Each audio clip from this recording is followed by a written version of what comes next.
நம்ம family filters கூடுவாஞ்சேரியில குறைந்த விலையில ஸ்பேஷியஸான வீட்டு மனைகளை வழங்கிட்டு வராங்க. மிஸ் பண்ணிடாதீங்க.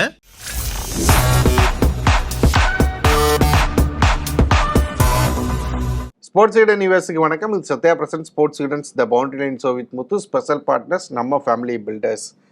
ஒரு முக்கியமான மேட்ச் நடந்து முடிஞ்சிருக்கு. West Indies versus New Zealand match. New Zealand இந்த மேட்சை தோற்றுருக்குறாங்க. நியூசிலாந்து பார்த்தோன்னா ஆல்ரெடி வந்து ஆப்கானிஸ்தான் கூட ஒரு மேட்சை தோற்றுருந்தாங்க. ஸோ 2 மேட்ச் அடுத்தடுத்து தோற்றுருக்கிறாங்க. இது மூலமாக பார்த்தோன்னா ஒரு 99% வந்து நியூசிலாந்து வந்து இந்த வேர்ல்டு கப்பை விட்டு வெளியேறிட்டாங்க, எலிமினேட் ஆகிட்டாங்க. சூப்பர் 8க்கு அவங்களால குவாலிஃபை ஆக முடியலை அப்படின்னு எடுத்துக்கலாம். இன்னும் மேத்தமெட்டிக்கலாக பார்த்தோன்னா அவங்களுக்கு சான்ஸ் இருக்குது. என்ன சான்ஸ் அப்படின்னா, ஆப்கானிஸ்தான் வந்து பப்புவா நியூகினியாக்கு அகைன்ஸ்டாக தோத்தாலும் ஆப்கானிஸ்தானுக்கு இன்னும் 2 மேட்ச் இருக்குது. பப்புவா நியூகினியா கூட அண்ட் வெஸ்ட் இண்டீஸ் கூட. 2 மேட்சையுமே அவங்க வந்து தோக்கணும். இதில் நம்ம பார்த்தோன்னா ப்ராக்டிக்கலாக பார்த்தோம் அப்படின்னா ஆப்கானிஸ்தான் இருக்கிற ஃபார்முக்கு பப்புவா நியூகினியா கூட தோக்குறது அப்படிங்கிறது நடக்காத காரியமாக தான் தோணுது. அதனால் பார்த்தோம் அப்படின்னா நியூசிலாந்து இந்த வேர்ல்டு கப்பை விட்டு வெளியேறுறாங்க. ஸோ நியூசிலாந்து இந்த 2 மேட்ச்சில் ஏன் தோத்தாங்க, இந்த வேர்ல்டு கப்பை விட்டு நியூசிலாந்து வெளியேறதுக்கான காரணம் என்னன்னு சொல்லிட்டு நிறைய விஷயங்கள் வந்து நம்ம முத்துக்கிட்ட பேசி தெரிஞ்சுக்க போகிறோம். வாங்க. வணக்கம் முத்து ப்ரோ. வணக்கம் ஸ்ரீராம். காலையிலே எல்லாரும் ஒரு அதிர்ச்சியான செய்தியோட எதிர்பார்த்தது தானே. ஏன்னா அந்த குரூப்ல 3மே நல்ல டீமுங்க. New Zealand, west Indies and Afghanistan. அதுல நியூசிலாந்து மிஸ் அவுட் ஆகுறாங்க. வெஸ்ட் இண்டீஸ் கிட்ட நீங்க சொன்ன மாதிரி ஒரு அதிர்ச்சி தோல்வி, கையில இருந்த மேட்சை விட்டாங்க. அங்கதான் ஒரு வருத்தம் இருக்கு குவாலிட்டி ஆஃப் கிரிக்கெட்டை பார்க்கும்போது. ஏன்னா வழக்கமா நியூசிலாந்து எப்படியாவது முட்டி மோதி செமிஃபைனல் வரைக்கும் வந்துருவாங்க. பட் இந்த தடவை மிஸ் அவுட் ஆவாங்கன்னு தோணுது. இதுல ஒரு நல்லது இந்தியன் டீமுக்கு. ஏன்னா எப்பவுமே இந்த செமிஃபைனல் இந்த ஸ்டேஜில் நியூசிலாந்து தான் இந்தியாவுக்கு கவுப்பாங்க. இந்த தடவை குவாலிஃபை ஆகலைன்னா இந்தியாவுக்கு நல்லது. குவாலிஃபை ஆகிறதுக்கு முன்னாடியே நியூசிலாந்தை கவுத்துட்டாங்க. அந்த வகையில வந்து இந்தியாவுக்கு நல்லதுதான். ஏன்னா இந்தியா பின்னாடி போய் இந்தியா வந்து எப்பவுமே வந்து வில்லனா வந்து நிற்பாங்க இந்தியாவுக்கு. ஆமா. என்னன்னா இந்த மேட்ச் மட்டும் எடுத்துக்கோங்களேன். இந்த மேட்ச் மட்டும் எடுத்துட்டு பார்த்தோம்னா நியூசிலாந்து வந்து அந்த ஃபர்ஸ்ட் ஹாஃப்ல பாத்தீங்கன்னா ஆல்மோஸ்ட் வந்து ஒரு அந்த 18 ஓவர்ஸ் வரைக்குமே நியூசிலாந்து கையில தான் கேம் இருந்துச்சுல்ல பவுலிங்ல. ஏன்னா வெஸ்ட் இண்டீஸ் ரொம்ப ஸ்ட்ரகிள் பண்ணாங்க. ஏர்லியா நிறைய விக்கெட்ஸ் விட்டாங்க. ஒரு 30 ரன்ஸ்க்குள்ள 5 விக்கெட் விட்டாங்கன்னு நினைக்கிறேன். அவ்வளவு மோசமா தான் ஆடிக்கிட்டு இருந்தாங்க.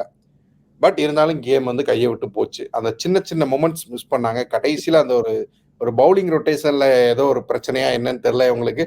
அதை கடைசி 2 ஓவர்ஸ்ல போய் விட்டு போயிட்டாங்க. அது ஒரு கால்குலேட்டட் ரிஸ்க் தாங்க. அதாவது தப்பா போச்சுன்றப்ப நம்ம வந்து வில்லியம்சனை பிளேம் பண்ணிடுறோம். பட் அதை பத்தி அவர்கிட்டயும் கேள்வி கேட்கப்பட்டுச்சு போஸ்ட் மேட்ச்ல. அவர் என்ன சொன்னாருன்னா, விக்கெட்ஸுக்கு போனோம் நாங்க. ஸோ ருதர்ஃபோர்ட் அவுட் ஆயிருந்தா அந்த கடைசி 2 ஓவர்ல 37 ரன் வந்துச்சு. அந்த மேட்ச் பார்க்காதவங்க சொல்லுவோம். கடைசி 2 ஓவர்ல ருதர்ஃபோர்ட் வெளுத்து வாங்கினாரு. ஸோ ஒரு ரீசனபிள் டோட்டலா இருக்க வேண்டியதை ஒரு 120 இருக்க வேண்டியது 150 கிட்ட எடுத்துட்டு போனாரு. ஸோ வில்லியம்சன் கடைசி 2 ஓவர் டாரில் மிச்சல் சாண்ட்னர் கொடுக்க வேண்டிய கட்டாயம் இருந்துச்சு.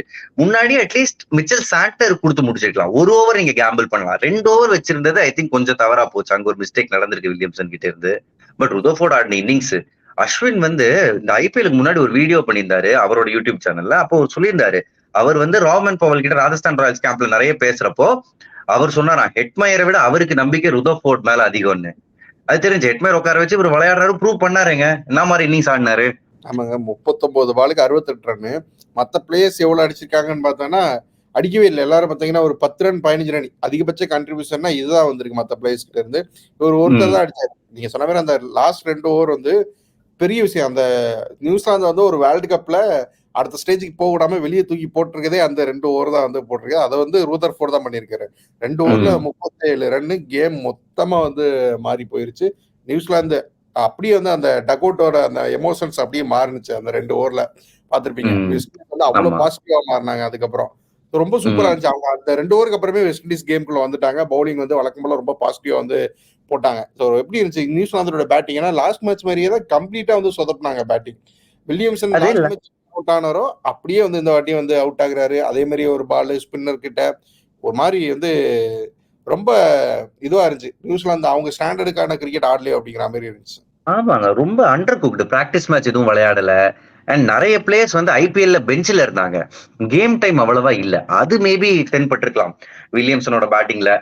கிளென் பிலிப்ஸ் ஒரு அளவுக்கு கேம் எடுத்துட்டு போக பார்த்தாரு. But Rachin Ravindra, Daryl Mitchell IPL என்ன மாதிரி இன்கன்சிஸ்டன்ட் பெர்ஃபார்மன்ஸஸோ அதான் வந்துச்சு. ஓவராலா ஒரு டீமாவே அவங்க வந்து டிமாரலிஸ்டா தான் தெரியுறாங்க இந்த வேர்ல்ட் கப்ல. ஐ திங்க் நிறைய மாற்றங்கள் நடக்கும்னு நினைக்கிறேன் போக போக. வில்லியம்சன் இந்த ஃபார்மேட்டுக்கு வேணுமான்னு யோசிக்கிற அளவுக்கு போகும்னு நினைக்கிறேன். நான் எதிர்பார்க்கிறேன். ஏன்னா இது வந்து ஒரு மோசமான தோல்வி. குவாலிஃபை ஆகல, சூப்பர் 8க்கு அப்படின்றப்போ ஒரு சில மாற்றங்கள் நடக்கலாம். ரன்சேஸ்ல அவங்க இல்லவே இல்லையே, விக்கெட்ஸா விட்டுக்கிட்டு இருந்தாங்க. அங்கதான் இவங்களோட போலர் ஆரம்பத்துல அகில் ஹுசேன் ரொம்ப எக்கனாமிக்கலா போலிங் போட்டாரு. அதுக்கப்புறம் குடகேஷ் மோட்டி என்ன பெர்ஃபார்மன்ஸ். போன மேட்ச் ஹுசேன் ஜெயிச்சு கொடுக்குறாருன்னா இந்த மேட்ச் இவர் ஜெயிச்சு கொடுக்குறாரு. ரெண்டு லெஃப்ட் ஆர்மர்ஸும் லெஃப்ட் ஆர்ம் ஸ்பின்னர்ஸும் நல்லா பண்றாங்க டீமுக்கு.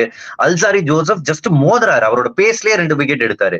பேட்ஸ்மேன் ஷேப்புக்கு வரதுக்குள்ள பேட்ல பட்டு பால் மேல போயிருது. இந்த கண்டிஷன்ஸ்க்கு ஏத்த ஒரு நல்ல பேஸ் போலர் அல்சாரி ஜோசப். நம்ம ஊர் கண்டிஷன்ஸ்க்கு தான் கொஞ்சம் டஃப், பட் அந்த ஒரு கண்டிஷன்ஸ்ல நல்லா பண்றாரு. நியூசிலாந்து வந்து நம்ம எப்பவுமே பேசுற ஒரு கன்சிஸ்டன்டான டீம் அப்படிங்கிறதா. அவங்க வந்து கப்பு ஜெயிக்கிறாங்களா இல்லையா அப்படிங்கிறதெல்லாம் முக்கியம் இல்லை. டீம் வந்து ரொம்ப கன்சிஸ்டண்டா இருக்கும், அவங்களோட பெர்ஃபார்மன்ஸ் அப்படிங்கிறது எப்பவுமே பேசும். இந்த வாட்டி பார்த்தோன்னா இந்த வாட்டியுமே லாஸ்ட் T20 வேர்ல்டு கப்ல என்ன டீம் எடுத்தாங்களோ அதுல இருந்து ஒரு 1-2 சேஞ்சஸ் தான் அந்த டீம்லயே இருந்துச்சு. எல்லா பிளேயர்ஸும் அப்படியே வந்திருந்தாங்க. இப்படிப்பட்ட ஒரு டீம் ஃபெயில் ஆகுறது அப்படிங்கிறது வந்து ரொம்ப ஷாக்கிங்கான ஒரு விஷயம் தான். இல்லை இத்தனைக்கும் பார்த்தோம் அப்படின்னா வந்து இவங்க நியூயார்க்ல போய் அவ்வளோ சிரமமான பிச்சில் ஆடினாங்களா அப்படின்னு கேட்டா அதுவும் இல்லை. ஸோ ரொம்ப ஒரு ஓகேவான பிச்சில் தான் வந்து ஆடி இருக்கிறாங்க. அப்படிங்கிறப்போ ஒரு பெரிய ஷாக்கிங் தானே நியூசிலாந்தை பொறுத்த வரைக்கும். நிச்சயமா 2 மேட்ச். இப்ப ஆப்கானிஸ்தான் மாதிரி ஒரு அட்டாக்ல நீங்க 75க்கு சுருள்றீங்க, அதுக்கப்புறம் வெஸ்ட் இண்டீஸ் கிட்ட நீங்க தோக்குறீங்கன்னா நல்லா விளையாடலாம். அவங்க தெம்செல்ஸ் டு பிளேம். அதனாலதான் நான் சொல்றேன் ஒரு சில மாற்றங்கள் நடக்கணும் T20க்கு ஏத்தாப்புல. அகேன் நம்ம குவாலிஃபிகேஷன்ஸ் பத்தி பேசுவோம். இன்னும் வந்து மேத்தமெட்டிக்கலா அபிஷியலா வந்து வெளியே போகல நியூசிலாந்து, பட் வெளியே போயிட்டாங்க அப்படிங்கிறது எல்லாருக்குமே தெரியுது. அதுக்கு ஏன்னா ஆப்கானிஸ்தான் வந்து இனிமே தோக்கணும் அவங்களுக்கு. சோ ஆப்கானிஸ்தான் வந்து யார PNG விளையாடுறாங்கன்னு நினைக்கிறேன். அதுல எனக்கு தெரிஞ்சு ஆப்கானிஸ்தான் வந்து ஃபேவரட்ஸ். பிளஸ் அவங்க இந்த குரூப்லயே அவங்க தான் பெஸ்ட் கிரிக்கெட் விளையாடி இருக்காங்கன்றப்ப எனக்கு தெரிஞ்சு அந்த அப்செட்லாம் நடக்காதுங்க. அப்புறம் இன்னொரு மேட்ச் பாத்தீங்கன்னா ஆஸ்திரேலியா, ஸ்காட்லாந்து, இங்கிலாந்து 3 பேருக்கு இடையில ஒரு இது இருக்குல்ல. ஹேசல்வுட் போற போக்குல பிரஸ் மீட்ல ஏதோ பேசிட்டு போயிட்டாரு, அது கான்ட்ரவர்சி ஆகி போச்சு. இப்போ இங்கிலாந்து வெளியே அனுப்புறதுக்கு எங்களால என்னெல்லாம் பண்ண முடியுமோ அதையெல்லாம் பண்ணுவோம் அப்படிங்கிறாரு. அப்படி சொல்றாரு அப்படின்னா நாங்க என்ன தோக்க போறோம் ஸ்காட்லாந்துங்க இல்ல வந்து க்ளோஸா வந்து மேட்ச் வின் பண்ண போறோம் அந்த மாதிரி சொல்றாரா அப்படின்னு சொல்லிட்டு அப்படி என்ன பண்ணிட்டாங்க. ஒருவேளை ஆபிஸா அப்படி வேணும்னே தோத்தாங்கன்னா கேப்டனை வந்து 2 மேட்சுக்கு வந்து பேன் பண்ணலாமா. அந்த மாதிரி ஒரு ரூல்ஸ் எல்லாம் இப்ப எடுத்து போட்டு ஷேர் பண்ணிக்கிட்டு இருக்காங்க. ஆஸ்திரேலியா என்ன மைண்ட் செட்ல இருக்கிறாங்க இப்ப? அவங்க ஜாலியா இருக்காங்க. ஏன்னா 2 மேட்ச் 2 தம்பிங் வின்னு. அவங்க ஜெயிச்ச அளவுக்கு ஒன் சைடடா வேற எந்த டீமும் ஜெயிக்கல இந்த டோர்னமெண்ட்ல. அவங்க தெம்பா இருக்காங்க. அவர் ஹேசல்வுட் ஏதோ சொல்லிட்டாரு, அதுக்கு இவ்வளவு பைன் பண்ணணுமா நமக்கு தெரியல. ஏன்னா ஆஸ்திரேலியா போராடினாதான் அந்த மேட்ச் தோக்க முடியும். அவங்க நார்மலா சும்மா சாதாரணமா 50% விளையாடினாலே ஜெயிச்சிருவாங்கன்னு தான் எதிர்பார்க்கிறோம் கரண்ட் ஃபார்ம்ல. இப்ப இங்கிலாந்தோட மனநிலை என்னவா இருக்கும்? ஈஸியா ஜெயிக்க வேண்டிய மேட்சுக்கு இவ்வளவு பில்டப் கொடுக்குறீங்க. அவங்க என்னங்க இங்கிலாந்து அந்த ரெயின் ஆஃப் மேட்ச் பாவம் அதுல அன்லக்கியா இருந்தாங்க. ஆஸ்திரேலியா மேட்ச் மழை வந்திருந்தா கூட அவங்க மைண்ட் பண்ணிருக்க மாட்டாங்க. ஸ்காட்லாண்டுக்கு எதிராக 110 ஓவர்ல ஈஸியா அடிச்சிருப்பாங்க இங்கிலாண்டோட பேட்டிங் லைனப்புக்கு. அந்த மேட்ச் தான் அவங்களை ரொம்ப ஹர்ட் பண்ணுது. ஸோ இந்த விஷயங்கள் தான் இருக்கு. ஆல்மோஸ்ட் பார்த்தோன்னா அந்த சூப்பர் 8க்கான விஷயங்கள் தெரிய ஆரம்பிச்சிருச்சு. எந்தெந்த டீம் டெய்லி ஒவ்வொரு டீமா குவாலிஃபை ஆகிட்டு வராங்க. இந்த ஃபர்ஸ்ட் ரவுண்ட்லேயே நம்ம வந்து ரொம்ப எக்ஸைட்டிங்கான மேட்சஸ் நிறைய பார்த்துட்டோம். இப்போ சூப்பர் 8 அப்படிங்கிறப்போ ஃபுல்லாக வந்து வெஸ்ட் இண்டீஸ்க்கு போகுது. பெரிய பெரிய டீம்ஸ் தான் உள்ள வர போறாங்க. இங்க நல்லா ஆன டீம்ஸ் தான் உள்ள போறாங்க. என்ன எக்ஸ்பெக்ட் பண்ணலாம் நாம வெஸ்ட் இண்டீஸ் பிச்சர்ஸ்ல? வெஸ்ட் இண்டீஸ் பிச்சர்ஸ்ல பெட்டர் பிச்சர்ஸ் எக்ஸ்பெக்ட் பண்ணலாம். நியூயார்க்லயே தேய்ச்சி விளையாடி பேட்டர்ஸ் தான் ரொம்ப சந்தோஷமா இருப்பாங்க. இனிமே நியூயார்க் திரும்ப வந்தா டூரிஸ்டா தான் வருவேன், பேட்ஸ்மேனா வரமாட்டேன்ற சந்தோஷத்தோட போவாங்க. போலர்ஸ் அப்கோர்ஸ் இன்னும் கொஞ்சம் ஹார்ட் ஒர்க் பண்ண வேண்டியது இருக்கும். பட் 160 170 நல்ல ஸ்கோரா இருக்கும். நம்ம வந்து 200க்கு மேலாம் ரொம்ப ரேரா தான் பார்ப்போம்னு நினைக்கிறேன். 160 170 தான் மோஸ்ட்லி ஆவரேஜ் ஸ்கோரா இருக்க போகுது. பெட்டரா இருக்கும். பட் என்னன்னா ஒரு சில நல்ல டீம்ஸ் மிஸ் அவுட் பண்ணுவாங்க சூப்பர் 8ல. அதுதான் ஒரு வருத்தம். இங்கிலாந்துக்கு வாய்ப்புகள் கம்மின்னு நினைக்கிறேன். ஆப்வியஸ்லி நியூசிலாந்து வெளியே போயிட்டாங்க. அதுக்கப்புறம் பங்களாதேஷா நெதர்லாண்டான்றப்ப பங்களாதேஷ் மிஸ் அவுட் பண்றதுக்கான வாய்ப்புகள் இருக்கு. சோ என்ன இருக்கு என்ன வெஸ்ட் இண்டீஸ் பிச்சர்ஸ் அப்படிங்கிறப்ப பாகிஸ்தான் வர மாட்டாங்களோன்னு தோணுது. யுஎஸ்ஏ தாடின கிரிக்கெட்டை பாக்குறப்போ அப்படிதான் வந்து தோணுது. யுஎஸ்ஏ வந்து தோத்து பாகிஸ்தான் வருவாங்களா அப்படிங்கிறது வந்து டவுட்டா தான் தெரியுது. ஏன்னா யுஎஸ்ஏ இந்தியாவே கொஞ்சம் பயம் காட்டி விடுறாங்க. அப்படிங்கிறப்ப அயர்லாந்து கூட ஆப்வியஸ்லி அவங்க வின் பண்றதுக்கான சான்ஸ் அதிகம் இருக்கு. பட் பார்க்கலாம் என்னன்னா வந்து வெஸ்ட் இண்டீஸ் பிச்சர்ஸ் அப்படிங்கிறப்போ நம்ம ஐபிஎல் மாதிரியே அங்கே சிபிஎல் நடக்குது, Caribbean Premier League. Indian players obviously ஆடுறது இல்லை வருஷம் அங்கே போய்.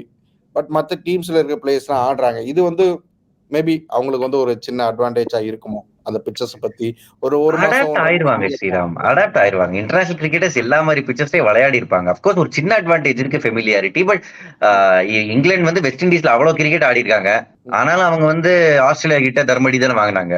சோ அது ஒரு அட்வான்டேஜ் கொடுக்கும். அதுதான் மேட்சை ஜெயிச்சு கொடுக்குமானா இல்லைங்க. So, அந்த விதத்துல பெரிய டிஸ்அட்வான்டேஜ் இல்லைங்கிறீங்க இந்தியாவை பொறுத்த வரைக்கும் இல்லையா? இல்ல இப்ப நியூசிலாந்து பிளேயர்ஸும் எல்லாரும் சிபிஎல் விளையாடுறாங்க.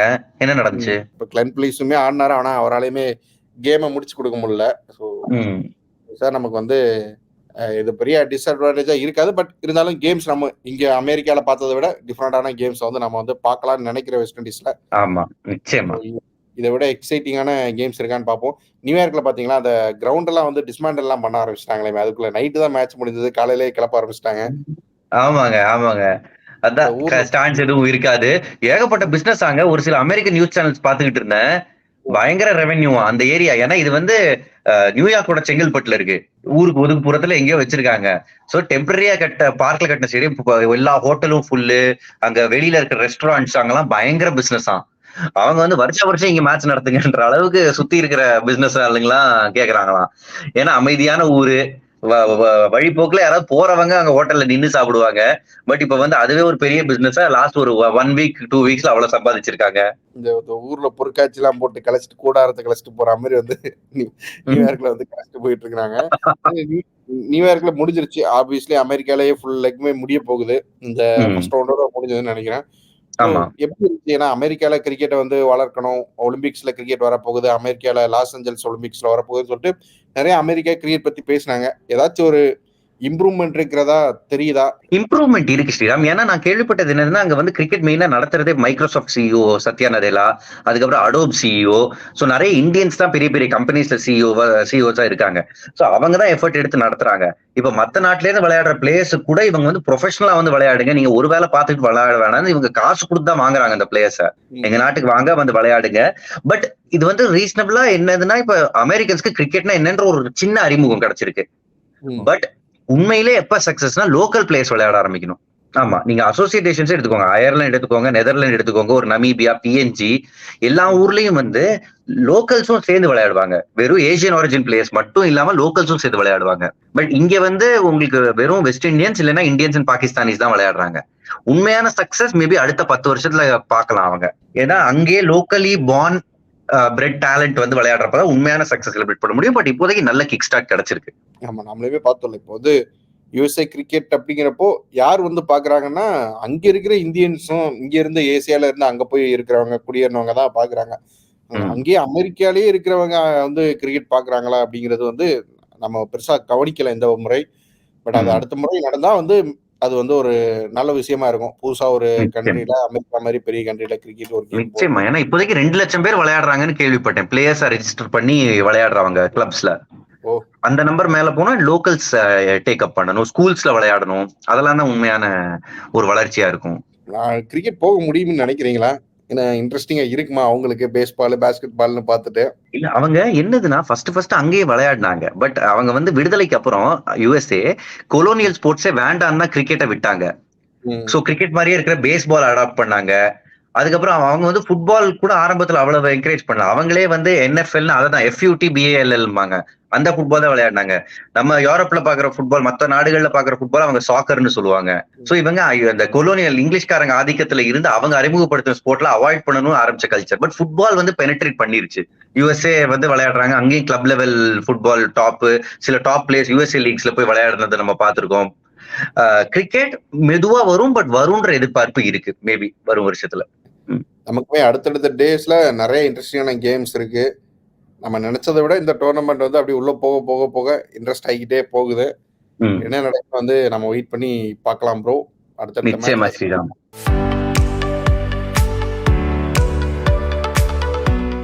நம்ம நம்பிக்கைக்குரிய நம்ம ஃபேமிலி பில்டர்ஸ் கூடுவாஞ்சேரி பண்டூர் ஏரியாவுல நீங்க எதிர்பார்க்காத விலையில ஸ்பேஷியஸான வீட்டு மனைகளை வழங்கிட்டு வராங்க. மிஸ் பண்ணிடாதீங்க.